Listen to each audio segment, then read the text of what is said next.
Another double header at the T20 World Cup. Let's talk all about those games at Timeout with Sports Adda.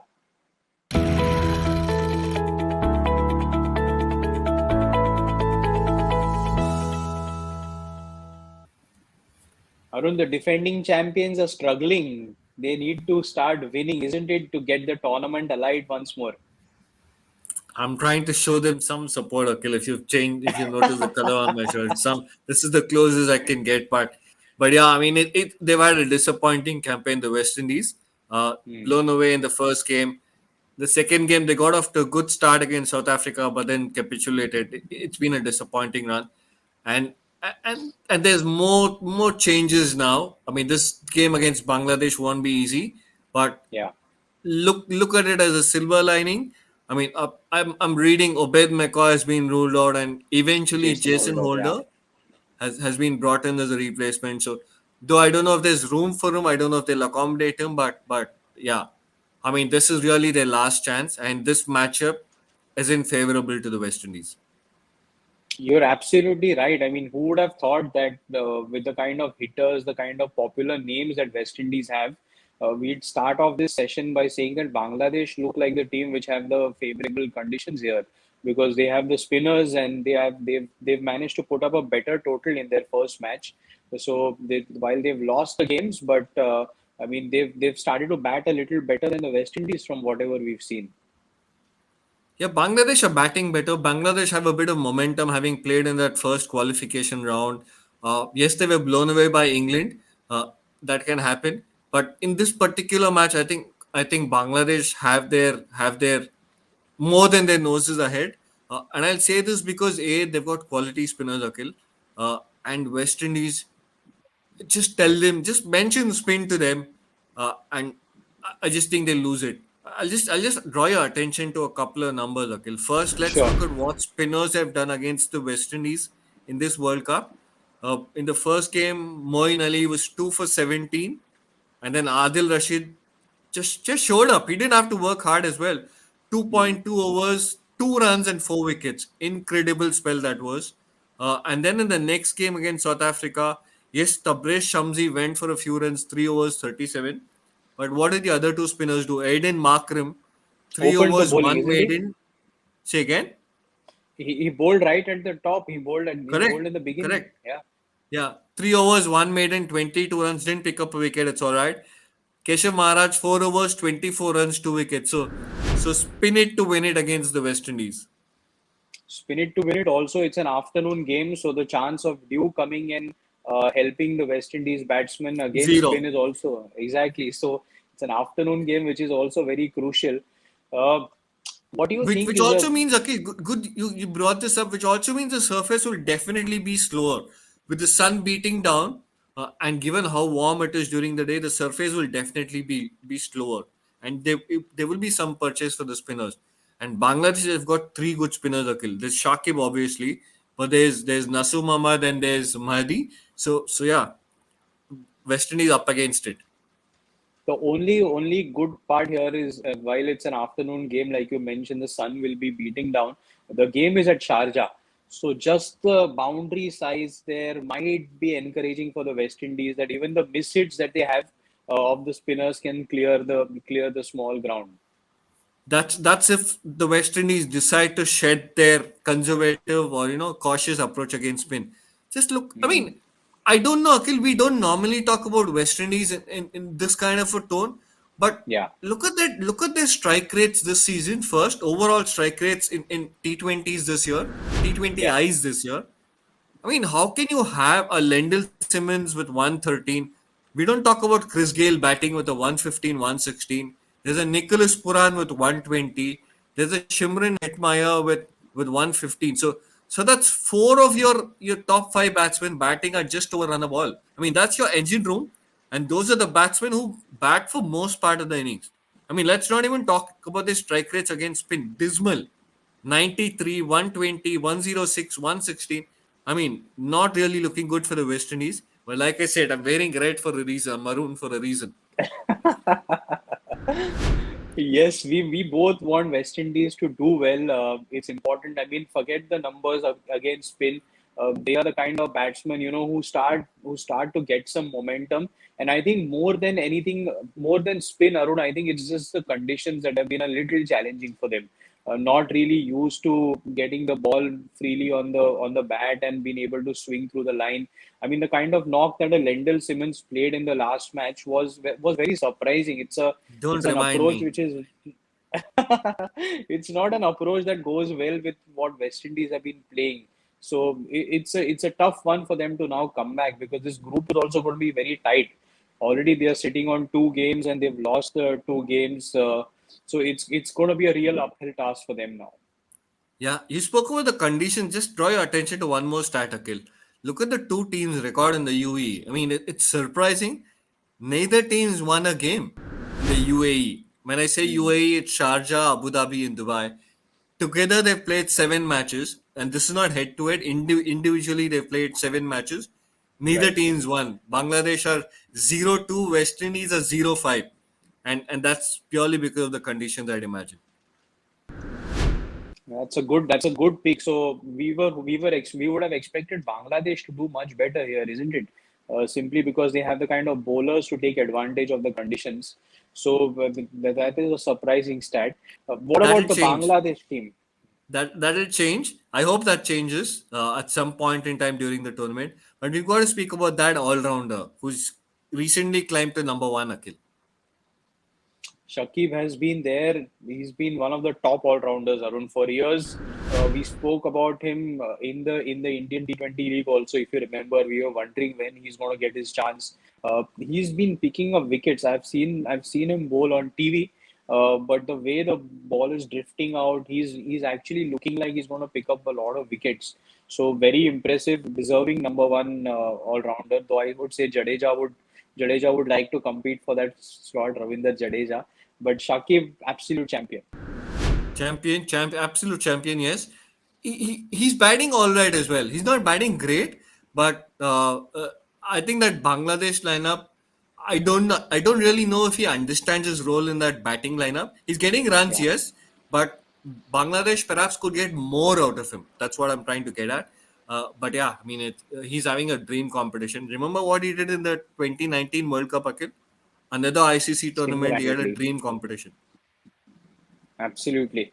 Uh, Interesting afternoon game there. Both teams need to win now to stay alive in the tournament and at least have their chances, keep up their chances.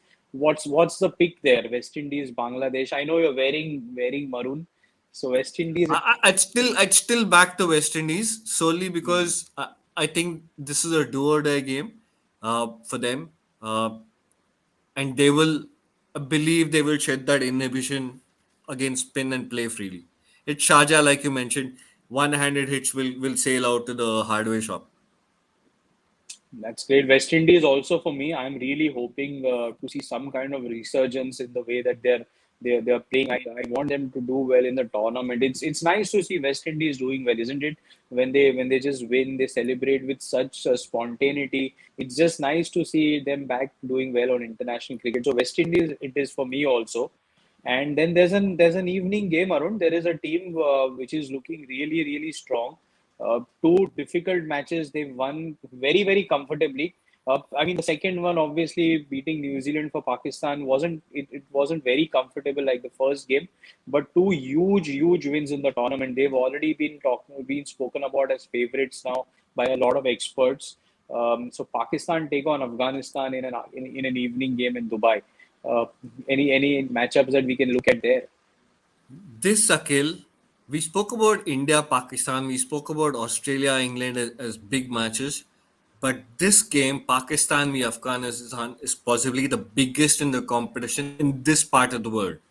I mean, both teams have a huge fan following, incredible energy they bring to the stadium, and I'm looking forward to watching that match, working on that match at the venue. A couple of numbers we need to straight away address. Both of these know these conditions well. They won more matches at these grounds than any other team. Afghanistan have a win percentage of 79.4%. Pakistan have a 63.2%. Most and second most wins in the UAE. But here's the other thing. draw your attention to another set of numbers. Afghanistan are unbeaten in 17 T20Is in the UAE Wow. since 29th November 2015, Akhil, right? Wow. And Pakistan are unbeaten in 13 T20Is in the UAE since 23rd September 2016. So they just know how to win, and that's what makes it an interesting contest. Very, very interesting stats there. I mean, these are numbers that very few must have picked up around. So very, very hats off to picking those numbers. But Afghanistan, I mean, they've not really been playing against the top teams for a while. So looking at the kind of pace that the Pakistani fast bowlers are generating, Haris Rauf was bowling at 145, 150 in the last game. And then I'm not even saying Shaheen Afridi is bowling quick because he's a beautiful swing bowler. So just handling that pace for the Afghanistan batsmen is going to be slightly tricky. They are not used to handling that pace regularly, isn't it? Yes, that's the challenge. Uh, the likes of Hazratullah Zazai, Mohammad Shehzad, Rahmanullah Gurbaz, they're all big six hitters, boundary hitters. Uh, they need to apply better when they're playing against the likes of Shaheen Afridi and Haris Rauf. Uh, Hassan Ali hasn't come to the party. I fear He this might hasn't, just be yes. his game. He's had a couple of quiet games, not too impressive games, but this could be his match. But you're right, those three at the top, Zazai, Shehzad, Gurbaz, they just can't come blind and swing. It won't happen against this opposition. Okay. Again, you think Dew will be an important factor here because Pakistan have chased in both the games. They managed to bat well, handle the pressure at the right times, which they were worried because while the openers have been phenomenal for them, Arun, in the last game, Shoaib Malik and Asif Ali closed the match also for them, which it could have been a close one chasing, but they managed to find the boundaries at the right time. So, do you think Dew will be a factor again, and winning the toss will be crucial here? It will be a factor. It will most definitely be a factor. But here's another set of numbers, to add to all the confusion.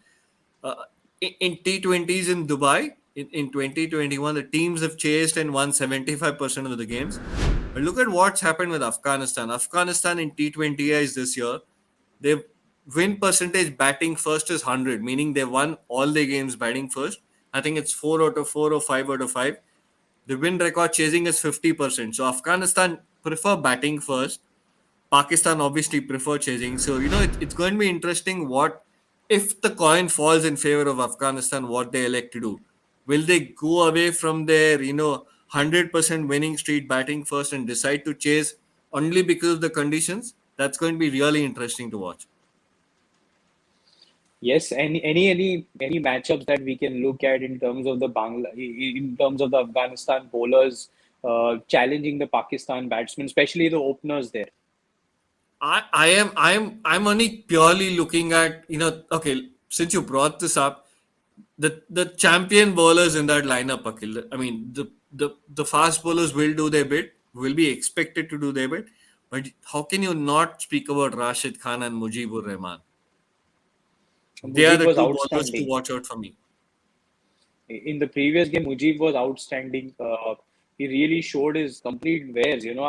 We missed watching him bowl regularly in the Indian T20 League, but it Yeah. was so nice to see him bowl his entire. I mean, he showed his all variations, and then obviously there is Rashid Khan. I mean, him bowling to Babar Azam is a delightful thing. I just hope he Babar Azam stays for beyond those 4 or 5 overs, after which Rashid Khan is introduced into the attack.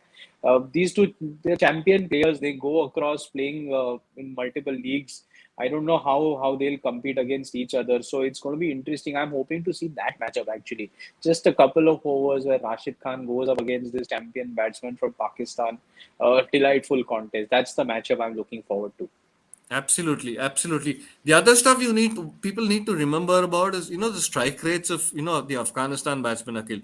The Hmm. reason we spoke about them having to change their approach. I'm just reading out some numbers of their strike rates in T20s this year. Zaza is 178. Just hear me out. 178. Shehzad 147. Gurbaz 142. Najibullah Zadran 146. Nabi 142.